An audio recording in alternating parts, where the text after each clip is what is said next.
Chuck Norris has never forgotten what 14 seconds felt like.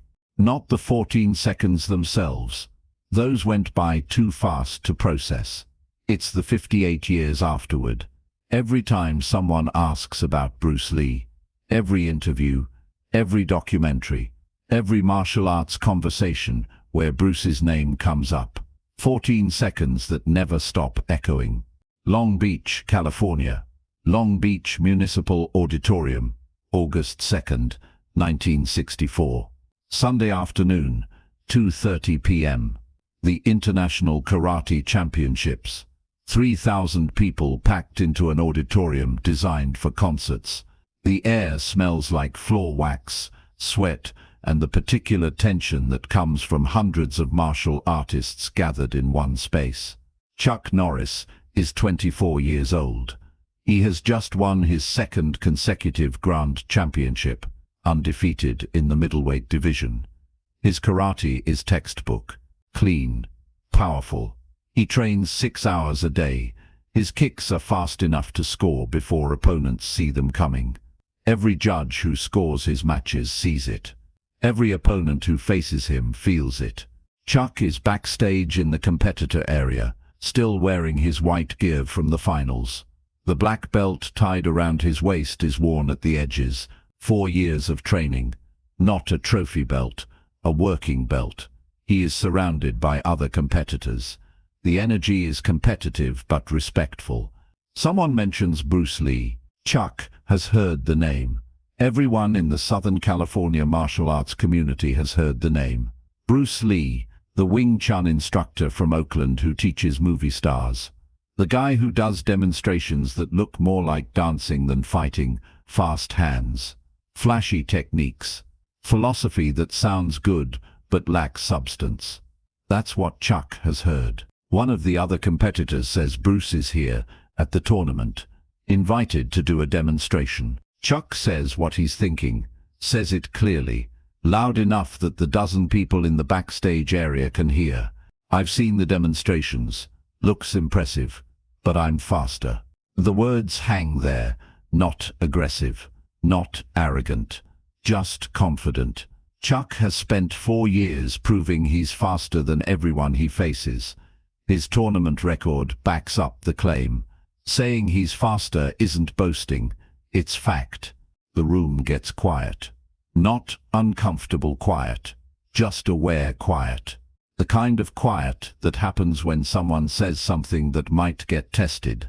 One of the instructors nearby says Bruce is about to demonstrate right now. Main floor, center mat. Chuck should come watch. The way the instructor says it suggests Chuck should definitely come watch. Chuck follows the group out onto the main floor. The demonstration portion is starting. This is when masters show techniques. When styles get highlighted. Different schools, different approaches. The center mat is 20 feet by 20 feet, elevated slightly. Surrounded on all sides by spectators. 3,000 people forming a loose circle, tournament officials standing at the edges, competitors sitting in the front rows.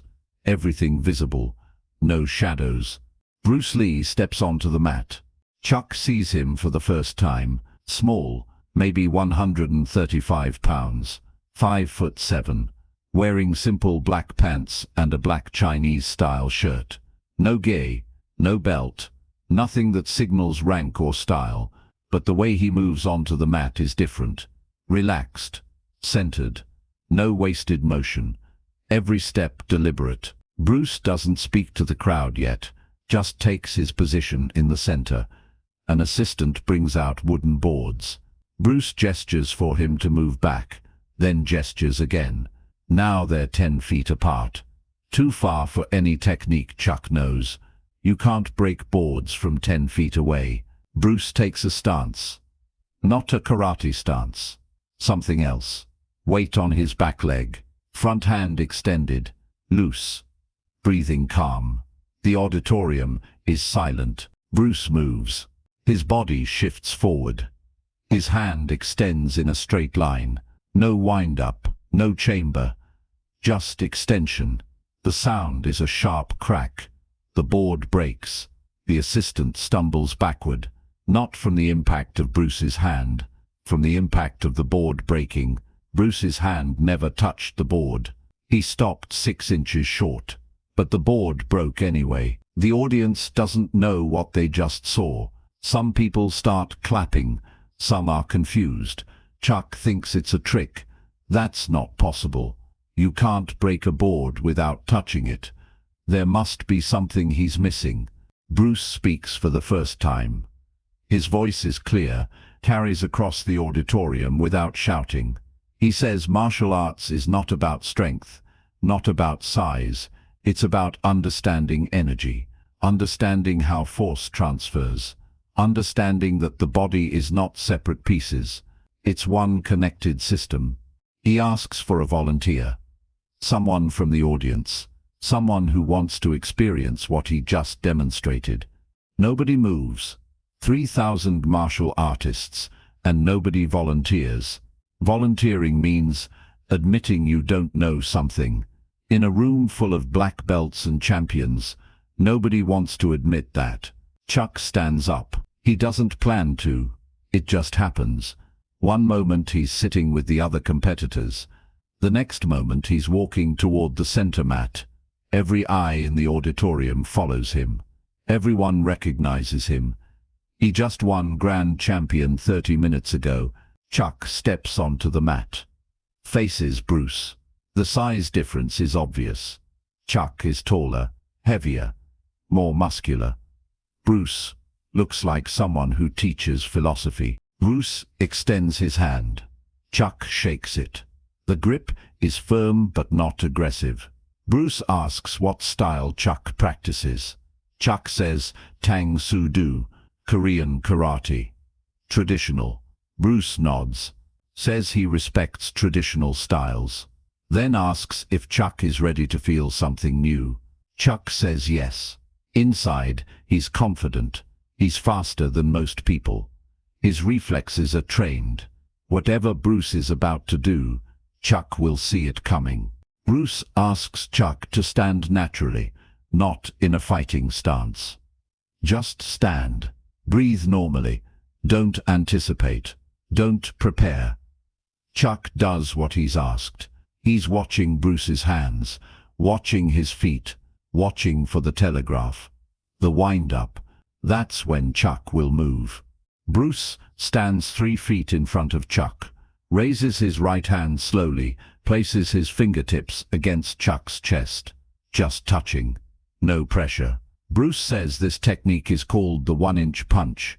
It doesn't require space, doesn't require wind-up, just requires understanding.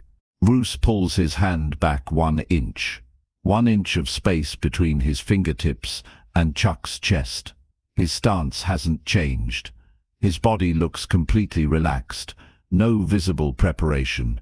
No coiling, just stillness. Then Bruce moves. Chuck doesn't see it. That's the part that stays with him for 58 years. He doesn't see it. One moment, Bruce's hand is 1 inch from his chest. The next moment, Chuck is airborne. His feet leave the mat. His body travels backward. He lands 6 feet away, flat on his back.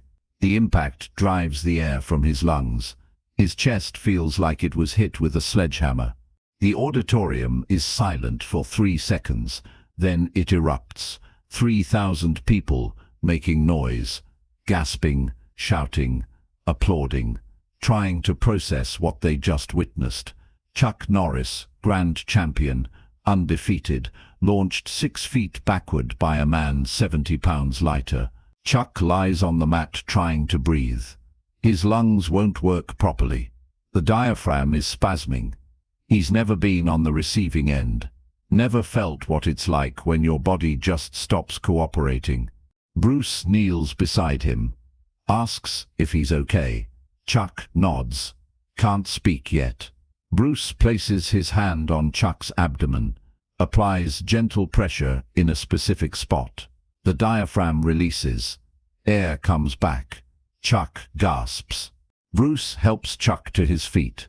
The audience is still reacting. Bruce raises his hand. The auditorium quiets.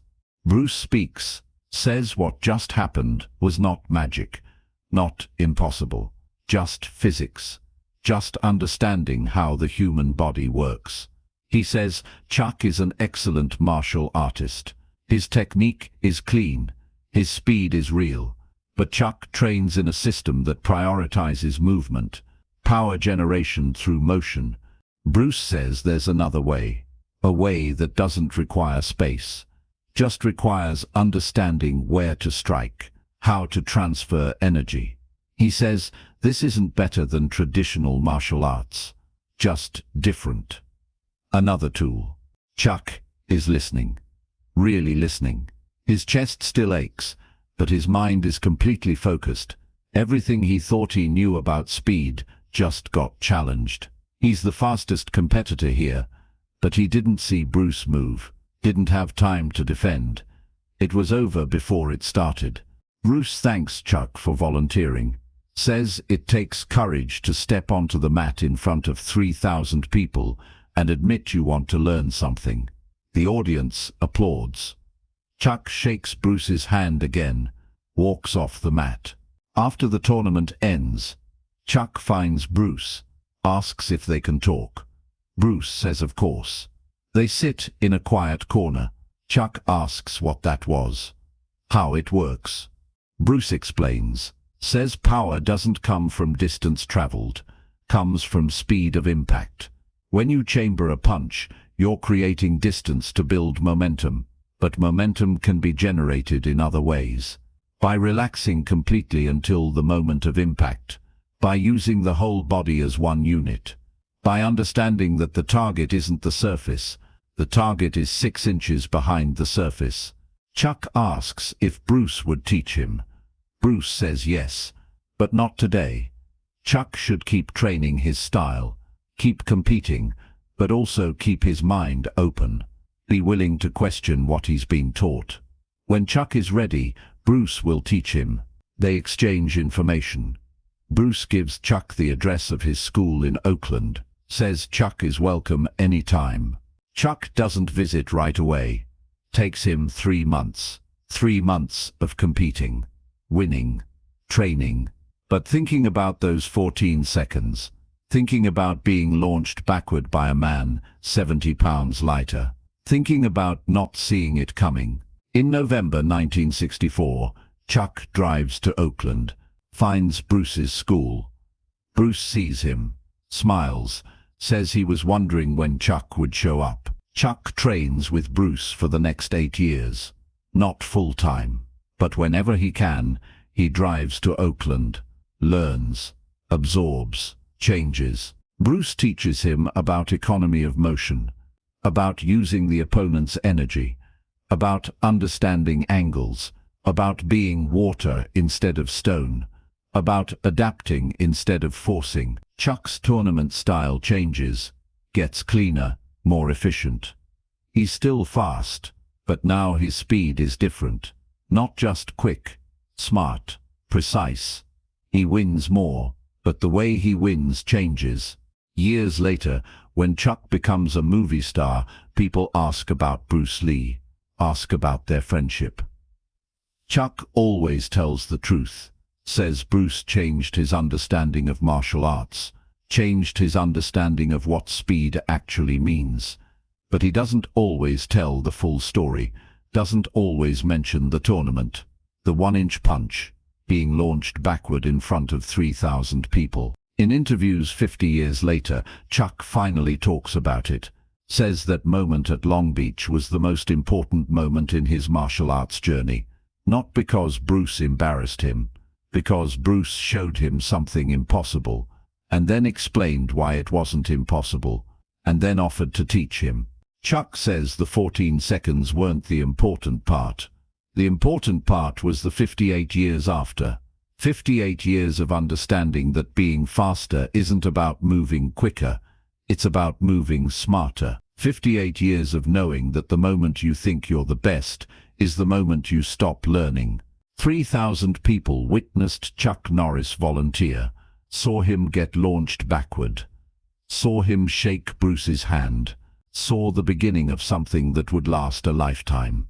But only Chuck knows what those 14 seconds actually cost him. Cost him his certainty, cost him his assumptions, cost him his belief that tournament success meant mastery. And only Chuck knows what those 14 seconds gave him. Gave him a teacher, gave him a new understanding, gave him a foundation that would carry him through decades. That's what Chuck Norris regrets. Not that it happened, that it took him 24 years to realize he didn't know what he didn't know, that Bruce had to launch him 6 feet backward to get him to question his own expertise. 14 seconds, one technique, 3,000 witnesses, and a lesson that never stops teaching.